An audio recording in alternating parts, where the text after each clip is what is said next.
मोदी जी लक्षद्वीप पे 10 कदम चले थे, मालदीव की पूरी जीडीपी हिल गई। भाई साहब ने बोला कांग्रेस साफ हो जाएगी तो क्या आपको लगता है? बिल्कुल लगता है। ये जन सैलाब हमारा चल रहा है। अरे एक बात बताओ, अरे जिसके पास 28 दलों का गठबंधन हो वो साफ हो सकता है? बिल्कुल साफ हो जाएगा। हो गया। और आपको बताएं, राजीव गांधी जी जब प्रधानमंत्री हुआ करते थे, उस समय हमारे अटल बिहारी वाजपेयी जी विपक्ष के नेता हुआ करते थे। उस टाइम राजीव गांधी जी ने कहा था, दिल्ली में बोला था कि हम यहाँ से 1 पैसा भेजते हैं और वहाँ तक जाते जाते 19 पैसा पहुँचता है। तो हमारे अटल जी ने पूछा कि भाई बहुत ये आप बताइए कि आप उसको क्यों पैसा घिसता है क्या चलते चलते, क्या घिस जाता है? बोले कि नहीं। तो उन्होंने गोल मटोल जवाब दिया कि वो पैसा वो नहीं बता पाए कि 1 पैसा मैं भेजता हूं तो वहां कैसे क्यों 19 पैसा पहुंचता है। आज हमारे जो जनधन का खाता चल रहा है, सारे काम उसी से हो रहे हैं। मेरा चाहे मनरेगा हो, चाहे सड़क हो, चाहे भूमि हो, चाहे आवास हो, सारी चीजें, एक भी पैसा बीच में नहीं जा रहा। 1 पैसा अगर मोदी जी भेजते हैं तो हमारे डायरेक्ट उनके खाते में जा रहा है, परिवार के खाते में जा रहा है। इससे बड़ी बात क्या हो सकती है? आप बताइए, कुछ हो सकता है? खाते में जा रहा है। जो भी कोई बिचौलिया नहीं है, सारे बिचौलियों को हटा दिया। किसी भी जगह पे, चाहे सरकारी हो चाहे संविदा पे हो, कहीं कोई बिचौलिया काम नहीं कर सकता। अच्छा, आपने सरकारी की बात की तो विपक्ष क्या कहना है, क्या घपला होगा जब नौकरियां निकल ही ना रही हैं, सब कुछ संविदा पे हो गया, परमानेंट कुछ है ही नहीं, तो क्या कुछ होने वाला? जवाब मैं देता हूँ। देखिए, अभी आप बोल रहे हैं कि भाई घपला हो रहा है, तो अभी ये बताइए इंडिया में अभी करंटली कितनी नई नई फैक्ट्रियां, नई नई कंपनियां ओपन हुई है। मोदी जी ने make in India, made in India जो चलाया है, उससे आपको पता होगा कितने लोगों को रोजगार मिल रहा है। पहले ऐसा होता था, अपने नितिन गडकरी जी ने भी बताया कि जो जूट का कपड़ा होता है वो अपने इंडिया से ही दूसरे देश के लोग खरीद लेते थे और वापस अपने इंडिया में डबल से ट्रिपल रेट में बेचते थे। अब वही का वही इंडिया में मिलता है। पहले आइसक्रीम खाने वाली चम्मच भी चाइना से आती थी, अब वो भी इंडिया में बन रही है। तो वो सारी चीजें बन रही, तो कोई ना कोई बना रहा है ना, बना रहा है तो रोजगार तो मिला है। अब लोगों का वो तो खाली ये है कि खुद के पढ़े लिखे कुछ है नहीं, है ना, और पढ़े लिखा नहीं है व्यक्ति, वो भी काम कर रहा है। पर वो जिनको कुछ करना ही नहीं है कि भाई हम तो पढ़े लिखे हैं, फिर राहुल गांधी विदेश से पढ़े, अच्छी खासी यूनिवर्सिटी, साहब क्या बात कर रहे हैं, पढ़े नहीं? अरे तो राहुल गांधी पढ़े लिखे हैं। देखिए मेरी बात सुनिए, एक सीधी सी बात बताता हूँ। मोदी जी लक्षद्वीप पे 10 कदम चले थे, मालदीव की पूरी जीडीपी हिल गई। वही राहुल गांधी पूरे 4000 किलोमीटर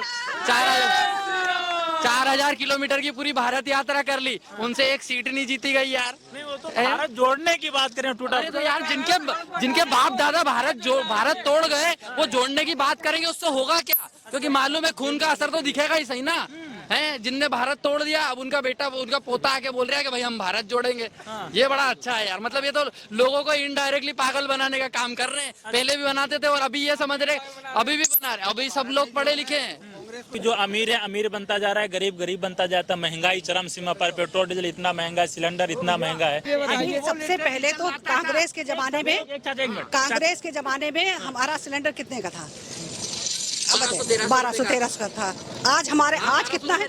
और वो भी हम आपको देखिए अभी हम वो भी बताएं आपको कि उस टाइम हमारे भाई लोग जाते थे, कितनी लंबी लाइन लगाते तब मिलता था। पहले से बुकिंग करते थे।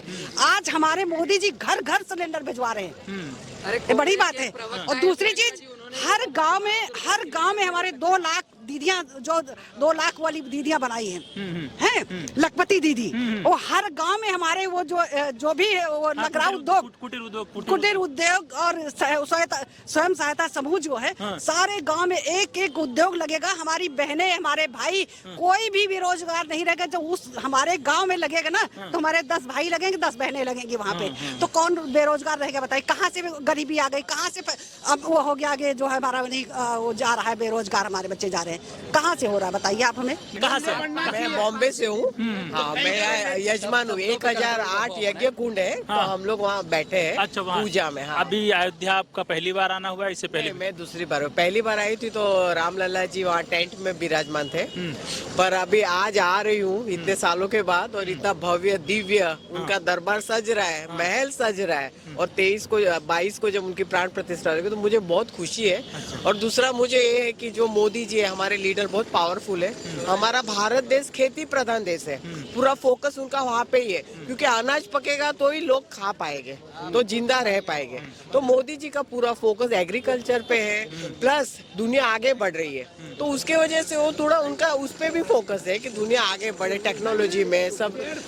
तो वो हिसाब से टेक्नोलॉजी प्लस एग्रीकल्चर प्लस आध्यात्मिक, मतलब सब मल्टीप्लाई करके उनको काम करना है, बैलेंस बना के करना है, तो बराबर अपने कर रहे हैं। क्या मतलब राम मंदिर बनने से उत्तर प्रदेश या भारत का विकास हो पाएगा? बहुत ही होएगा भैया, यहाँ इतनी मतलब टूरिज्म चालू हो जाएगा, उत्तर प्रदेश नंबर 1 पे आएगा। इतने टूरिज्म, क्योंकि ऑल ओवर इंडिया से सब यहाँ ही आने वाले हैं, और यहाँ 6-6, 8-8 महीने राम जन्म भूमि के दर्शन की बुकिंग होगी। ऐसे मेरी आत्मा बोल रही है कि भाई 6 महीने पहले बुकिंग करो, 6 महीने के बाद दर्शन मिले। 4 महीने के बाद चुनाव है, तो क्या मंदिर का प्रभाव चुनाव पर पड़ेगा?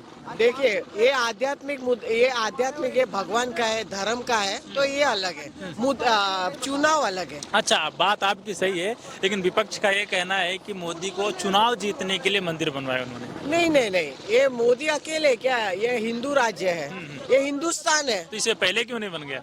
इसके पहले ऐसे है कि उसके लिए अनुकूल ग्रह तो मोदी जी के हाथ में थे। अच्छा, ये जो राम मंदिर उनके हाथ में रेखा थी, ये भाई ये दिव्य भव्य मंदिर उनके शुभ हस्तक से हो गया, इसलिए श्री नरेंद्र मोदी जी का नाम लिखा था इस मंदिर का भव्य निर्माण करने के लिए। अच्छा। तो वो निमित्त है, वो हमारे अभी देश। आप प्रसन्न हैं, खुश हैं? बहुत ही खुश है, आत्मा संतुष्ट है। आत्मा संतुष्ट, कभी आनंद। जीवन में सोचा था कि हमारे सामने 500 वर्ष पूर्ण हो जाएंगे? अरे कभी सपने में नहीं, और मैं तो सच्ची, अरे भगवान में, हम अयोध्या में है, राम दरबार में है, राम की नगरी में बहुत खुश है, बहुत आत्मा संतुष्ट है, हाँ। बहुत संतुष्ट है। अरे वाह, बहुत बढ़िया।